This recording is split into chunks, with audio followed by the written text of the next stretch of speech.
Welcome back to the Penny Collector. Today I've got the last 5 rolls of wheat pennies from our local shop that I purchased that I've so far had really good luck with repunch mint marks, a few double dies, and some other odds and ends. What can we find in the last 5 rolls? Did we save the best for last? I don't know. Let's get into them. Alright, first roll. Looks pretty standard to me. I don't see anything jumping out at me. Okay, let's get into it. Okay, right off the bat is a 1935 San Francisco, but in that condition, I think I'll just pass on it. But it's good to see some older ones. Okay, I'm most of the way through the roll. Haven't found any errors yet, but I did get 2 from the teens. 2 that were kind of good condition ones. But I just now found a 1925 San Francisco. Not too bad shape. A little rough, but not too bad. That's a keeper. Okay, that's it for the first roll. So no errors in the first roll, but I do appreciate the kind of nicer ones. Quite a stack of teens, some 20s and early 30s that I thought were worth keeping. And then a 31 Philadelphia and that 25 San Francisco. So I do appreciate the older coins that he left in there. Okay, that's it for the first roll. On to roll number 2. And here we have roll number 2. Nothing stands out to me yet, but you never know. Okay, we just got into this second roll and we've already got our first error coin. So if you remember last time, I ended up getting that 1953 S repunchment mark, but it was in much worse shape than that one. Now I just found this one. Let's go take a quick look at it. So this is RPM 04. So mine's a little bit more worn, so it looks more like this, where it has that little hook right there, and then you can still see along the top. This is what it would look like if it was in better shape. Maybe look at this over here. Okay, so you can see a little better in this one, that little hook there and up there. Mine is in between these two, condition-wise. So let's go take a look at it. There it is, 1953. S repunched mint mark. You can see the hook coming up there, and you can see the separation between the upper and the lower. You might be able to see a little separation down here, but it's mostly there and up there. Nice! Okay, we're still in roll 2. We're almost down to the end, and I found another repunchment mark, but it's got to be the worst one I've ever seen so far as condition. So it's the 1945 Denver, and unfortunately, damage right there where the doubling is happening. So if you look really closely, you'll see the tick there and the tick there from the edge of the D, and then you'll see it looks much wider up at the top than it should elsewhere. And the damage goes right there, right into the D. That's too bad. But you can kind of see that poking out.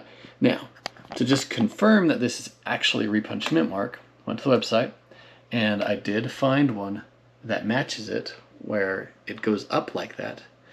And there is a sign, a telltale sign, on the back of the coin. There's a die gouge through the O on of. So, let's hope the condition is well enough to see that. We'll flip the coin over. And we're going to go down to the O on of, and it's there. It's worn, but you can see the die gouge. Starts there, ends there. You can see it go over the O. It's there. It's just really, really rough. So like I say, it is a repunch mint mark, but it has got to be the worst condition one I have found so far. Anyway, still cool. Okay, roll number 3, here we go. I already see a steel cent, that's good. And I've already seen a couple of 30s through here, so this should be a pretty good one. So we have here a 1944, and it's been a while since I've seen a decent lamination error. I see lots of little teeny ones that you basically can only see under the microscope, but this one you should be able to see on the coin. Good lamination error across the back. So let's just take a closer look at it. I'll throw it on. So there you can see the lamination error through the word cent. And it's really good here on the upper parts of the wheat. So, yeah. It's the best lamination error I've seen in a while, so we'll hold on to that. They're fun. So I've been pulling out lots of 30s, but we just pulled out my first 1923 in these rolls that I got from the local dealer. So that's nice to see a different date I haven't seen from these rolls yet. And I'll keep that. 23, that's not too bad. I mean, it's worn, but it's still cool. So, getting close to the end of roll number 3, and I've got a 51S, sorry. So, kind of in these early 50s, the S's do tend to have a lot of ones that do have kind of like repunchment marks and things. Anyway, I saw this little hook coming off of that, and I've looked on the website, and this doesn't match any of the known repunchment marks, so it could be that that's just damage right there, because you can see damage here on the S, so that just might be a continuation, but it may be something. So this is just kind of a fun thing to point out, that there are times when you look at something you go, okay, that might be something, but you don't know. So anyway, interesting. All right, that's roll number 3. Not much in the way of errors, mostly it was just that cool lamination error. Got that steel cent and a few of the older coins from the 20s and 30s and a 1919 as well. All right, that's it for roll number 3. On to roll number 4. Roll number 4 looking pretty good. We've got some shiny ones in there, so we've got some higher quality ones, and those are the good ones to look for, the repunchment marks and double dies that are weak, because any amount of wear kind of destroys them. So yeah, excited for this roll. Okay, so I pulled out a couple of older ones. The first one in the roll was a 1919, but here we've got the oldest one I've seen so far from the coins I've gotten from him. It's a 1916 Denver, and that D has seen better days. Anyway, just thought it'd be fun to show you the oldest so far. And in the same roll, we have our new oldest coin from these rolls, a 1910. Well done, roll number 4. Oldest coin so far in all these wheat pennies from the dealer. So we have a fairly shiny 1954 here, and I wanted to bring you in because this is so far the best machine doubling I've seen. So machine doubling is very common, and this is the best one because it's got the most shelf that's been offset. So a lot of people will mistake these for double dies. But as you can see how the underside is just a lot thicker than the upper, and it just kind of looks like it went bleh, like this, rather than a second image over it. Yeah, that U shows it really well. But you can see how people would mistake it for double dies. And it's even on the 1 cent. You can see it at the top of the N and the E. I think it even goes further down. Yeah, so you can even see it on the top of that N. And you can see it on the top of the wheat head too. Bring it over. There it is. Yep. So this is machine doubling. This is not a double die. And I just found a 1911. It's pretty rough though. That is a worn coin. Just found a really worn coin, but it is a 1913. So 1913, they didn't mint as much as the 1910 and 1911. So that's a good find, even though it is worn.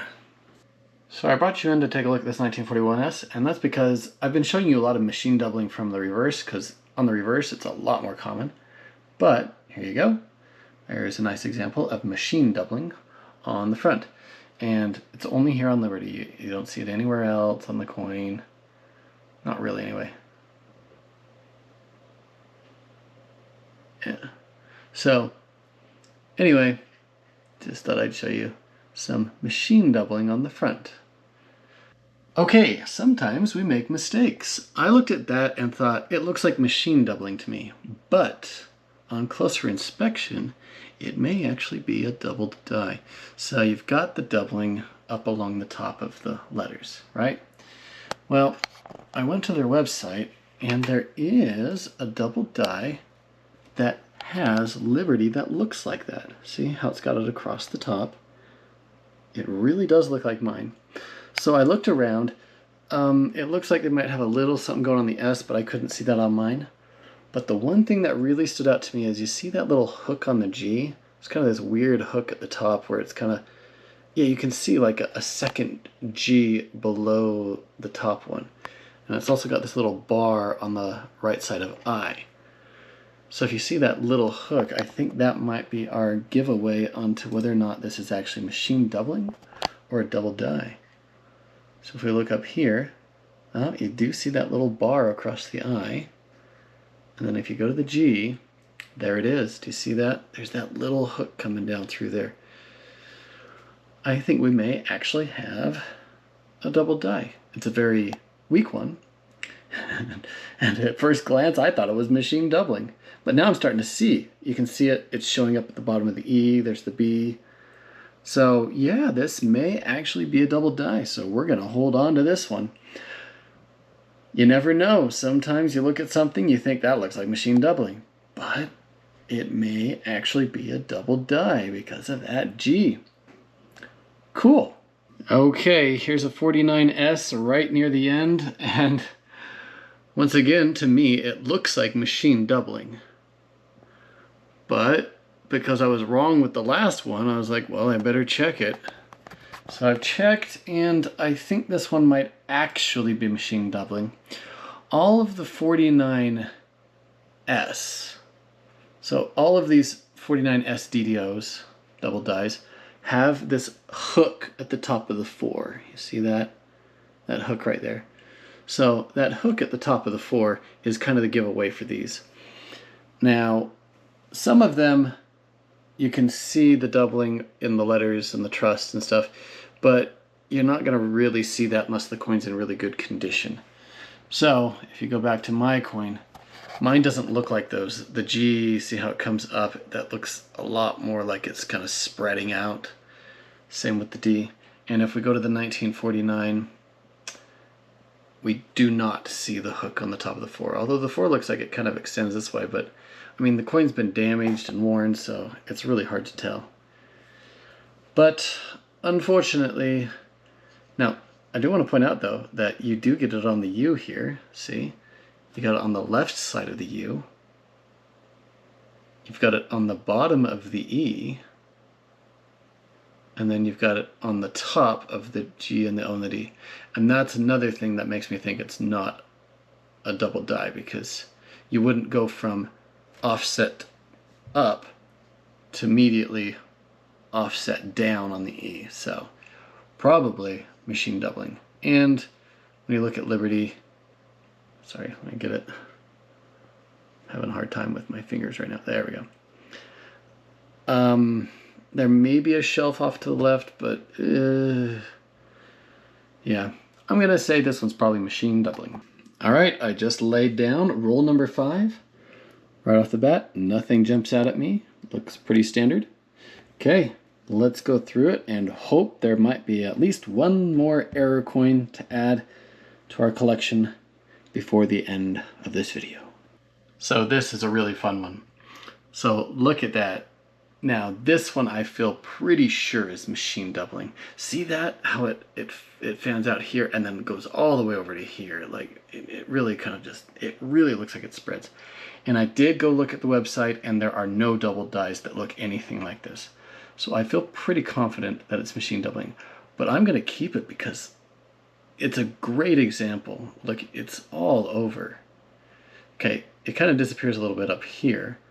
But if you keep going, it'll reappear a little bit. See, there it is on the U. There it is on the bottom of the T. And it really shows up well on the date. Look at that. And on the S too. That's so cool. So yeah, I feel pretty sure this is machine doubling. It looks like machine doubling to me. I looked at the different double dies, and they all kind of look more like this.